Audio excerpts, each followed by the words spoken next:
శ్రీరామచంద్ర పరబ్రహ్మణే నమః. శ్రీగురుభ్యో నమః. శ్రీమాత్రే నమః. శ్రీగణేశాయ నమః.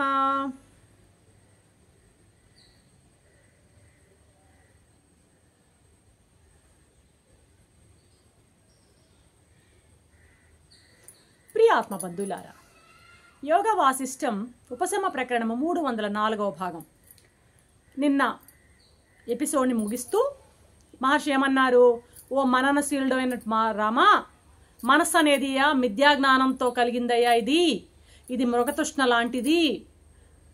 ఈ మిథ్యాజ్ఞానంలో పుట్టినటువంటి మనసుని సమ్యజ్ఞానంతో మాత్రమే శమిస్తుంది. సరి అయిన జ్ఞానంతో, రైట్ నాలెడ్జ్తో మాత్రమే శమిస్తుందయ్యా. జడమైనటువంటి మనసు చచ్చిన దాంతో సమానము అంటూ ఆపారు నిన్న. ఇక అక్కడి నుంచి మళ్ళీ కొనసాగిస్తున్నారు. రామా, అసలు ఆపదలన్నీ కూడాను అజ్ఞానంలోంచే పుడతాయి, అవిద్యలోంచే పుడతాయి. నిన్న కూడా చెప్పాడు ఈ మాట. అవిద్య అన్నా, మాయన్న, అజ్ఞానం అన్నా అన్నీ ఒకటే అనమాట. ఆ అజ్ఞానం వల్లనే ఈ సృష్టి అంతా సంభవిస్తుంది. అవిద్య వలనే, మాయ వలనే, అజ్ఞానం వలనే నీకు ఈ సృష్టి అంతా కనిపిస్తూ ఉంది. ఈ మనసు ఎలాంటిది? మహాచంచలమైంది. ఈ చంచలమైన మనస్సు చేతనే ఈ లోకమంతా కూడాను సృష్టి అవ్వడం కానీ, స్థితిగా అనిపించడం కానీ, లయం కావడం కానీ అన్నీ దీనివల్లనే అంటూ ఒక గొప్ప సత్యాన్ని చెప్తున్నాడు ఇక్కడ. రామా, మనస్సును ఎవరైతే వశం చేసుకోడో, ఎవడైతే తన మనసును తాను వశం చేసుకోలేడో అటువంటి వాడు ఆధ్యాత్మిక జ్ఞానోపదేశానికి అర్హుడు కాడు అని డిక్లేర్ చేస్తున్నారు ఇక్కడ. ఆధ్యాత్మ జ్ఞానాన్ని పొందాలి అంటే, మోక్ష మార్గాన్ని పయనించాలి అంటే, సాధన మార్గంలో ముందుకు నడవాలి అని అంటే ఏముండాలి అంటే మనస్సుని కంట్రోల్ చేసుకోవడం అన్నది మొట్టమొదటి క్వాలిటీ. మనసుని ఎవడైతే వశం చేసుకుంటాడో వాడికి మాత్రమే ఇది వీలవుతుంది. అటువంటి మనస్సుని వశం చేసుకోలేని వాడు ఎలా ఉంటాడో, సర్వకాల సర్వావస్థలందు ప్రాపంచిక విషయాలపైనే వాడు విహరిస్తూ ఉంటాడు. వాడి మనసు తన స్వస్వరూపాన్ని అతడు ఎప్పుడు గ్రహించలేడు. మనసును వశం చేసుకోలేని వాడు తన స్వస్వరూపాన్ని, ఆత్మస్వరూపాన్ని, తన యొక్క ఆత్మ యొక్క ఔన్నత్యాన్ని, అపరిమితమైనటువంటి సర్వశక్తివంతమైన, సర్వజ్ఞమైన, అన్ని సకల శక్తివంతమైనటువంటి ఆ ఆత్మ యొక్క శక్తిని అతను తెలుసుకోలేడు. కాబట్టి అతని స్వస్వరూపాన్ని తెలుసుకోలేడు వాడు. అటువంటి వాడు ఎట్టి పరిస్థితుల్లో ఆధ్యాత్మిక జ్ఞానోపదేశానికి తగడు అంటూ ఒక 3 ఉపమానాలు చెప్తున్నాడు. ఇటువంటి వాడి బుద్ధి ఎలా ఉంటుంది అన్నదానికి. వాడి బుద్ధట వీణ మీటితే ఆ ధ్వని వస్తుంది. వీణ మీటినప్పుడు వచ్చే ధ్వనికి కూడాను వాడు భయపడతాడంట. వీణ తంతి మీటినప్పుడు కలిగే ధ్వనికి కూడా భయపడతాడట వాడి మనసు. ఇంకా విచిత్రమైన ఉపమానాలు చెప్తున్నారు ఇక్కడ మహర్షి. నిద్రించేటువంటి తన బంధువు, వాడు చాలా ఆత్మీయుడైనటువంటి కొడుకో భార్యో ఎవరో పడుకొని ఉంటానుకో, నిద్రపోయేటువంటి ఆ కొడుకు భార్య ముఖాన్ని చూసి కూడా భయపడతాడట అటువంటి వాడు. ఎవడో ఒక పనికి మాలినోడు వచ్చి అరే నీ శత్రువు వస్తున్నాడు అని ఒక అబద్ధం చెప్తే ఆ మాట విని భయపడి పరుగు తీస్తుందట మనస్సు. ఎవరిది? ఇటువంటి వాడు. ఆత్మజ్ఞానానికి తగడన్నామే అటువంటి వాని యొక్క మనసు ఉండే పరిస్థితి. కాబట్టి ఎట్లా ఉండాలా బుద్ధి? ఇప్పుడు జ్ఞానశూన్యమైనటువంటి ఆ బుద్ధి, ఇప్పుడు అటువంటి వాడి బుద్ధి ఎలా ఉంటుందంటే జ్ఞానశూన్యమైనది అంటున్నాడు ఇక్కడ మహర్షి. ఆ బుద్ధి, బుద్ధి, మనసు అంటే సంకల్ప వికల్పాత్మక మనహ. సంకల్ప వికల్పాలు చేసేది మనస్సు. అది చేద్దాం, ఇది చేద్దాం, ఇది వద్దు, అది వద్దు, ఈ విధమైనటువంటి డోలాయమాన స్థితిలో ఆసిలేట్ ఆ యొక్క అటు ఇటు తిరిగేటువంటి ఆ స్థితిలో ఉండేటువంటి ఆ మనసును ఉండేటప్పుడు దాన్ని మనసు అంటాం.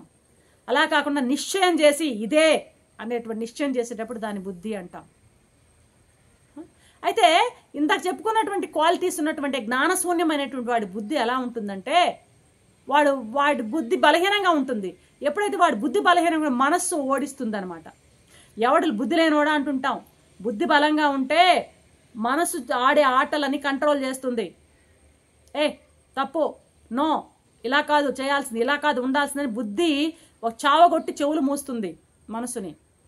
బుద్ధి ఎప్పుడైతే జడ్జిమెంట్ ఇచ్చేటువంటి జడ్జి అయినటువంటి బుద్ధి కానీ బలహీనంగా ఉంటే ఇది స్వైర విహారం చేస్తుంది మనసు. ఆ ఇంద్రియాల సేవకులను పెట్టుకొని ఇష్టం వచ్చినట్టు పనులు చేస్తుంది అనమాట. కాబట్టి జ్ఞానశూన్యమైన వాడి యొక్క బుద్ధి ఎలా ఉంటుందో తన మనసు చేతనే ఓడిపోతుందంట. మనసుకి దాసోహం అంటుందంట బుద్ధి. ఇక నిశ్చయాత్మకం ఏమీ లేదు. అది ఎట్లా మనసు కోతి లాంటిది కదా.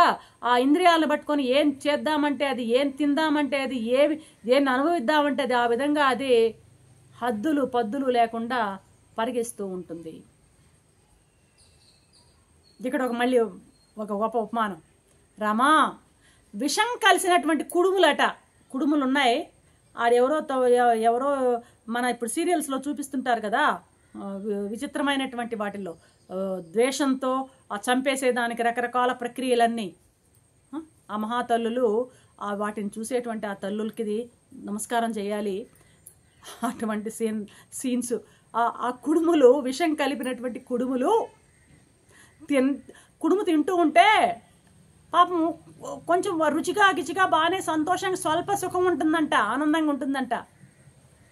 విషం కలిపిన కుడుములు తిన్నందువల్ల కలిగే స్వల్ప సుఖానికే సంతోషించేటువంటి బుద్ధట తన మనసే తన యొక్క వివేకాన్ని నశింపజేసి సత్యాన్ని గ్రహించకుండా చేస్తున్నదని గ్రహించదట. ఇందా చెప్పాను, బుద్ధి బలహీనమైన బుద్ధి ఆ చిన్న చిన్న వాటికే ఆనందపడిపోతూ ఈ మనసు వల్లనే నేను నాశనం అయిపోతున్నానని గ్రహించదట. కాబట్టి ఇది దీని పరిస్థితి. ఈ మనుషుడు వ్యర్థంగా మోహితుడవుతున్నాడయ్యా ఈ మనసు వల్ల, ఈ బలహీనమైన బుద్ధి వల్ల. రామా చెప్తున్నారు, ఎంతసేపు సంసారాన్ని గురించి, మనోనిగ్రహాన్ని గురించి, బుద్ధిని బలం చేసుకోవడాన్ని గురించి, జీవితాన్ని సరైన మార్గం నడుపుకునే దాన్ని ప్రతి వాక్యంలోనూ విసుగు పుట్టినా మనకి విసుగు పుడుతుందేమో వినడానికి, కానీ వశిష్ఠ మహర్షికి, వాల్మీకి మహర్షికి విసుగు పుట్టడం లేదన్నమాట చెప్తున్నాడు. ఈ సంసార సాగరం అయ్యా ఇది. దీంట్లో అలలు పొంగుతున్నాయి, విషయ వాంఛలు అనేటువంటి అలలు. ఈ విషయ వాంఛలు అనేటువంటి అలల్లో కొట్టుకొని పోతూ పరమార్థ విషయాన్ని గురించి పట్టించుకోకుండా మౌనంగా ఉండిపోతున్నాడయ్యా మూర్ఖుడు. ఆ మౌనం వహించే వాడిని, అటువంటి వాడిని తీసుకొచ్చి నీకు అధ్యాత్మ విద్య చెప్తానంటే చెప్పబాకంటున్నాడు. ఈ సంసార వాంఛలు అనేటువంటి అలలో కొట్టుమిట్టాడుతూ దానిలోని మునిగి తేలుతున్న వాడిని పోనీ వాడినట్నే వాడిని పిలిచి అధ్యాత్మ విద్య చెప్పడానికి పిలవకు అంటూ విచిత్రమైన ఉపమానం చెప్తున్నాడు. ఏమని?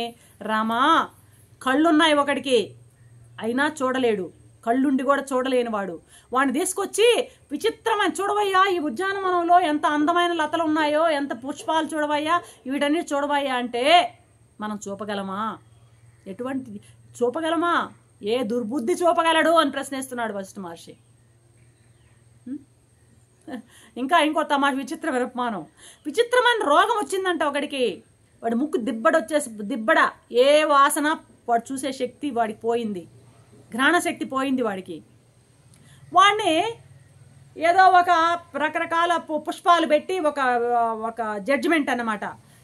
ఏ పుష్పము మంచి వాసన వస్తుంది, ఏది మంచి వాసన ఇవ్వడం లేదు అనేటువంటి ఒక ఇది జరుగుతుంది, కాంపిటీషను. ఆ షోలో జడ్జి కావాలి. ఈ ముక్కు తిప్పడం పిలిచి, అరే నాన్న నువ్వు జడ్జిగా వ్యవహరించు అంటే ఎవరు అలాంటి వాడిని ఎవరైనా జడ్జిగా పెడతారా? ఇంకా ఈ ఉపమానాలు ఎందుకు చెప్తున్నానంటే చాలా ఇదిగా ఉన్నాయి. వాళ్ళు రచించినటువంటి ఆ ఉపమానాలు వాళ్ళకి ఎలా తోస్తాయో ఈ ఉపమానాలు అనేవి మామూలుగా మన ఆధునికమైనటువంటి మన బ్రెయిన్స్కి రావు. ఇవన్నీ మహర్షులు మహర్షుల యొక్క వాళ్ళలోంచి వచ్చిన ఇంట్యూషన్స్, అతీంద్రియ స్థితిలో వాళ్ళు పొందినటువంటి ఆ అనుభవాలని పెట్టారు. వాటిని ఏం పోయింది మనకి, కొంచెం చర్చించుకుందాం అంతే కదా అని నా ఉద్దేశం. అంతేగాని ఏమిటి ఇవన్నీ, ఇన్ని అవసరమా, మనకి తత్వమే కదా అనే మాట అడగొద్దు దయచేసి కన్నాడు. మద్యంతో మత్తెక్కిన కళ్ళతోనంట, బాగా మత్తెక్కిన కళ్ళతో ఉన్నాడనమాట. అటువంటి వాడిని, వాడు విపరీతంగా ఉన్నాడు, వాడికి విపరీతంగా ఏమేమో చేష్టలన్నీ చేస్తున్నాడు అనమాట. అటువంటి వాడిని ఒక ధర్మ నిర్ణయంలో ఏదో ఒక తగు వచ్చింది, ఆ తగులో తీర్పు కోసం తీసుకొచ్చి జడ్జిగా పెడతారా? ఎవరైనా సాక్షిగా పెడతారయ్యా వాళ్ళు? అటువంటి వాడిని జడ్జిగా పెడతారా? ఇంకా దూరం పోయారు వశిష్ఠ మహర్షి. శ్మశానంలో శవం ఉందయ్యా, నాకేదో ఒక సందేహం వచ్చింది, అవిద్య అంటేంది, మాయ అంటేంది అని ఆ పోయి శవాన్ని ఎవరైనా ప్రశ్నిస్తారా? శ్మశానంలో శవాన్ని మూర్ఖుణ్ణి ఎవరు శాసిస్తారయ్యా అంటున్నాడు. ఇంకోటి తమాషాగా చెప్తున్నాడు. హృదయం అనేటువంటి బిలం, ఒక పుట్ట ఉంది. హృదయం అనే బిలంలో మనస్సు అనేటువంటి మూగ గుడ్డి పావట. హృదయం అనే బిలంలో ఉన్న మూగ పావంట, గుడ్డి పావట ఏది? మనస్సు. దాన్ని కూడా గుడ్డిపాము, మూగపాము ఆ బిలంలో లోపల పొయ్యి ఉండదు, అది ఆ పుట్టలో ఉంది. సులభం దాన్ని పట్టి సంహరించడం, పుట్టలో ఉంది. మరి దాన్ని కూడా చంపలేని దుర్బుద్ధికి ఎవడయ్యా ఉపదేశించగలడు? ఎందుకంటే ఇందా చెప్పాడు కదా, ఈ సంసార సాగరంలో విషయవాంఛలలో కొట్టుకుపోయి పరమార్థ విషయంలో మౌనం వహించేవాడికి అధ్యాత్మ శాస్త్రము ఏమాత్రము ఉపదేశించడానికి తగడని చెప్పాడే. దానికి ఇవన్నీ ఉపమానాలన్నీ.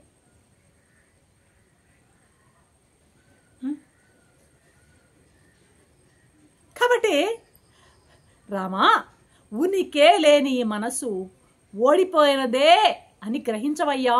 ఓడిపోయిందా? ఇది ఓటమి పాలైంది. ఇది అసలు ఇప్పుడు ఇది ఒక విచిత్రమైన ఉపమానం. అసలు ఒక బండ లేనే లేదు ఇక్కడ, శిల లేనే లేదు ఇక్కడ. లేనే లేని శిలను దూరంగా పారేయబడింది అని ఎట్లా నువ్వు చెప్పగలవయ్యా? ఎట్లా? అసలు లేనే లేని శిలని దూరంగా పారేశానంటే అది ఎట్లా కుదురుతుంది? కాబట్టి లేని మనసును లేనటువంటి మనసును జయించలేనటువంటి దుర్బుద్ధి ఎలాంటి వాడో తెలుసా? ఇంకో గొప్ప ఉపమానం. విషం సోకకున్నా, వాడు నిజంగా విషం ఏమీ వాడికి ఎవరేం చూపించలేదు, వాసన విషాన్ని వాడికేం స్ప్రే చేయలేదు, కానీ వాడు ఆ విషం సోకిందని మూర్ఛతో పడిపోయి చచ్చిపోయాడట. కాబట్టి మరణించేశాడట వాడు. సో రామా, ఆత్మకి జ్ఞానశక్తి అయినా, ఇంద్రియాలకు విషయగ్రహణ శక్తి అయినా, ఇవన్నీ కూడాను సహజంగా ఉన్నాయే. ఇవన్నీ ఈ సర్వశక్తులు ఎక్కడి నుంచి వచ్చాయంటే, ఈ సర్వశక్తి సంపన్నుడైన పరమాత్మ నుంచి వచ్చినవే నాయన. ఇక ఈ మనస్సు అనేది వేరుగా ఎక్కడి నుంచో ఊడిపడలేదు. మనశ్శక్తి కూడాను ఆ పరమాత్మ యొక్క శక్తే. ఆత్మ కంటే వేరుగా ఈ మనస్సు లేదు, జీవుడు లేడు. ఈ విషయం బాగా గమనించు. బాధతో చెప్తున్నాడు వశిష్ఠ మహర్షి. ఆయన ఆవేదంతో చెప్తున్నాడు, రామా నాకు ఈ మనస్సును నమ్ముకొని సత్య దృష్టిని పూర్తిగా వదిలించేసుకుని నశింపజేసుకున్న వారి కలిగేటువంటి దుఃఖాలను చూసి జాలిపడి నాకు మనసు పరితపిస్తుందయ్యా అంటున్నాడు. నేను బాధపడిపోతున్నాను, నా హృదయం చాలా వేదనతో గురవుతోంది ఇట్లాంటి వాళ్ళని చూస్తే. ఎట్లాంటి వాళ్ళని ఇందా చెప్పారు కదా, అట్లాంటి వాళ్ళని చూస్తే నా మనసు వేదన అయిపోతుంది, జాలితో నా మనసు పరిపరి విధాలా పరితపిస్తున్నాను నేను అని బాధపడిపోతున్నాడు వశిష్ఠ మహర్షి అన్నమాట. మళ్ళీ చూడండి ఆయన ఏమంటున్నాడు, వెంటనే బాధపడుతున్నాను అంటూనే, అయినా అటువంటి మూర్ఖుడి యొక్క దుఃఖాన్ని చూచి నేనెందుకు విచారపడాలి? ఆయన తిరిగి మళ్ళీ వెంటనే ఇట్లాంటి మూర్ఖుడిని చూసి అంటులా, అయ్యో నాకు బాధేస్తోంది వీళ్ళని చూస్తే, ఎంతింత కష్టం వేస్తోంది ఈ మూర్ఖుణ్ణి, వీడెందుకు ఈ అజ్ఞానం చూస్తే బాధేస్తా అని, అయినా వీడు చూసి నేనెందుకు, మనమంట వీడు చూసి నేనెందుకు, మన ఆవేదనలో 2 వర్షన్స్ వస్తాయి మనలోనే, వీడు చూసి నేనెందుకు బాధపడాలి అంటున్నాడు అనమాట. అంటే కంక్లూడ్ చేస్తున్నాడు ఒక గొప్ప స్టేట్మెంట్తో. గాడిదలు మూర్ఖులు ఇద్దరిని ఒకేసారి ఒకే ఘాట కట్టాడు ఈయన. గాడిదలు మూర్ఖులు గాడిదలు వీళ్ళు ఏం చేస్తారు, వీరు దుఃఖించడానికే పుడతారయ్యా, వీళ్ళు జన్మించేదే దుఃఖాల కొరకు. కాబట్టి దేహాభిమానం కలిగిన బుద్ధిహీనులు సముద్రంలో బుడగల్లాగా నశించిపోతారు వీళ్ళు అంటూ వశిష్ఠ మహర్షి ఆయన అక్కసునంతా వెళ్ళబోసి ముగిస్తున్నారు ఈ ఎపిసోడ్ని. రేపటి ఎపిసోడ్లో ఏం చెప్తారో చూద్దాం. అంతవరకు సెలవు. సర్వం శ్రీరామచంద్ర చరణారవిందార్పణం. ఓం శాంతి శాంతి శాంతి. శంభో.